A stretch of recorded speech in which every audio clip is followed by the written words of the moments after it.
This is King Noble Black Supremacy, and with this particular video I want to address Nas's open letter dealing with Trump and racism, which I think was very interesting. The only problem that I had with this open letter that Nas addressed Trump in is that Nas is under the delusion that somehow Trump is a racist in office, as though the office itself isn't racist. And over 50% of America,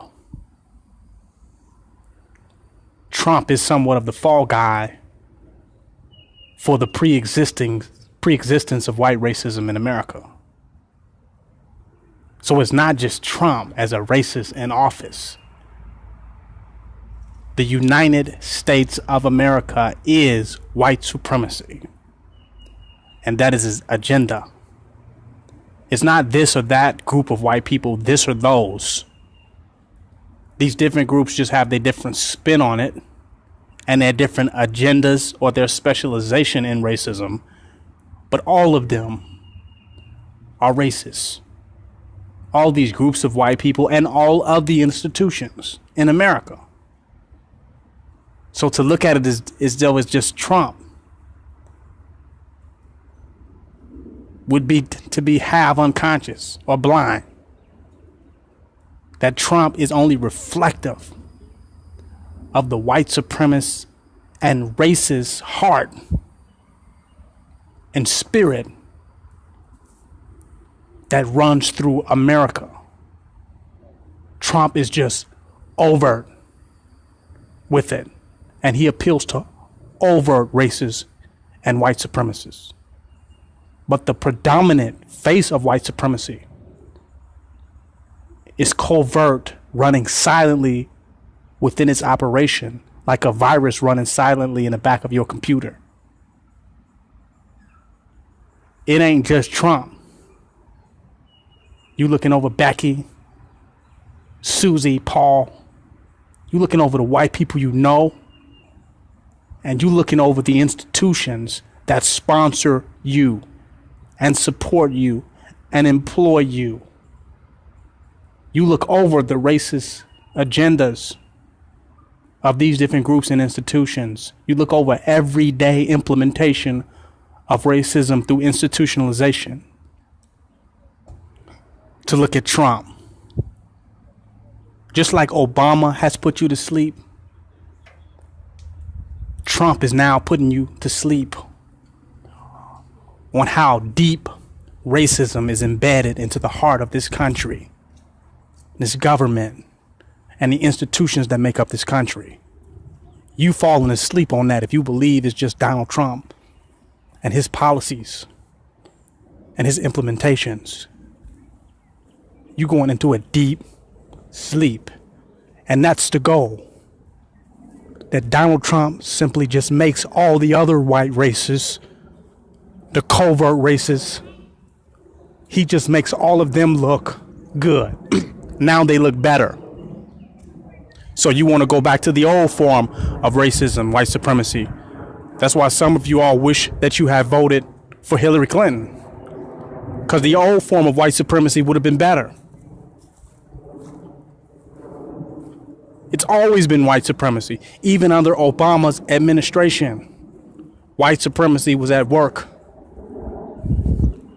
White supremacy immobilized and removed any possibility of Obama doing any justice for black people in office. It was removed. So it doesn't matter whether a black person is in office, Obama or Trump is in office, or a person considered racist or non-racist. When this country is racist at its conception and on its most deep and intricate levels. Unarguably, we want to look over that. And now we get to, because of Trump, we get to look over all the institutions of racism. We get to look over all of them. We get to look over all the white privilege and how white supremacy functions every day to say Trump, he's the bad guy. He's the devil. As though every white man and cracker is not the goddamn devil and have not been. Trump is putting you on to sleep on the nature and hidden agenda of white supremacy.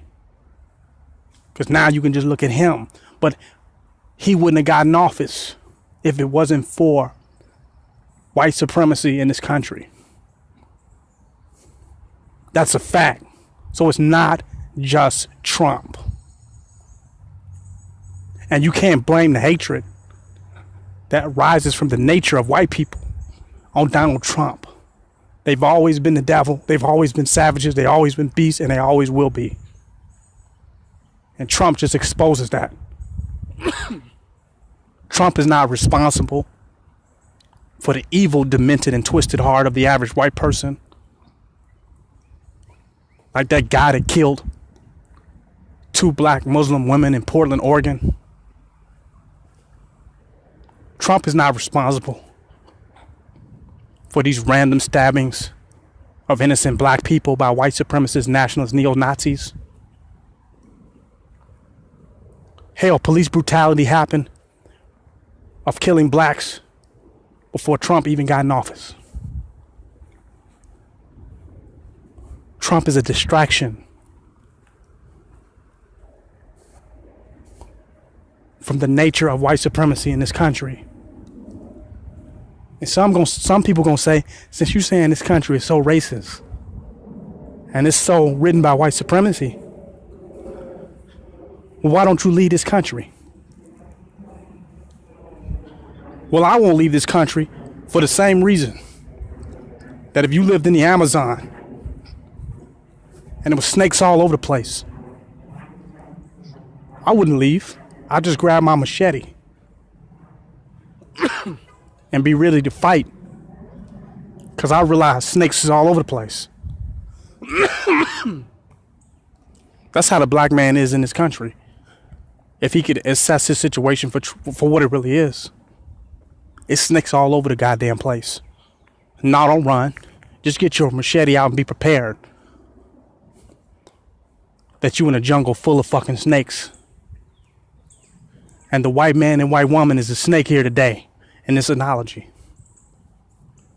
Democracy has failed you. Democracy is white supremacy. When you say the majority of the vote counts and the majority of the people are white, that means democracy by default backs white supremacy, the majority in this country.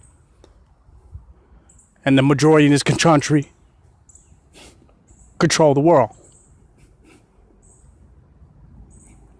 So democracy backs white supremacy. And hell, your vote didn't even count, because all it took was a few old crumbly crackers in the electoral college to really decide who was going to be president. Which your vote had nothing to do with. You had no power to change or affect.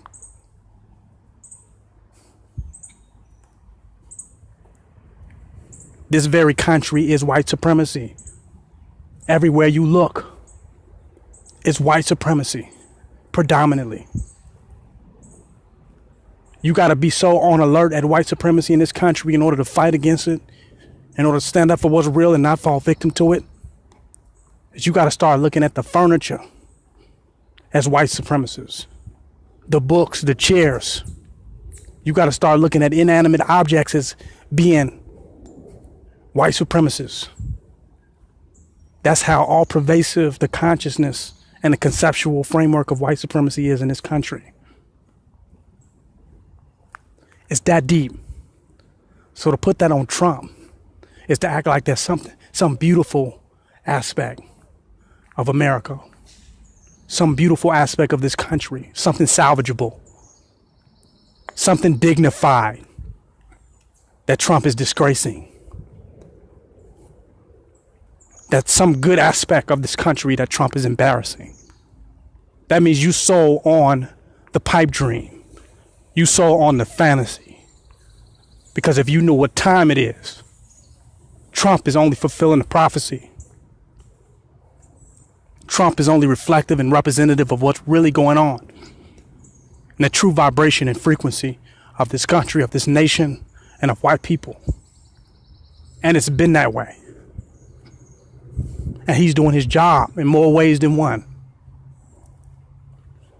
It ain't just Trump. This country and all of its institutions is structured, the way it's set up. The mechanisms, the government, the enforcement, the legislation, executive, all of this fucking country is white supremacy, period. And you cannot become a revolutionary until you realize that. And you're willing to fight against that. And in doing that, you'll become a real public enemy. I don't mean a rapper, but a real public enemy. It's King Noble Black Supremacy. Join my website, www.kingnobleuncensored.c.o.m. Donate and don't hate.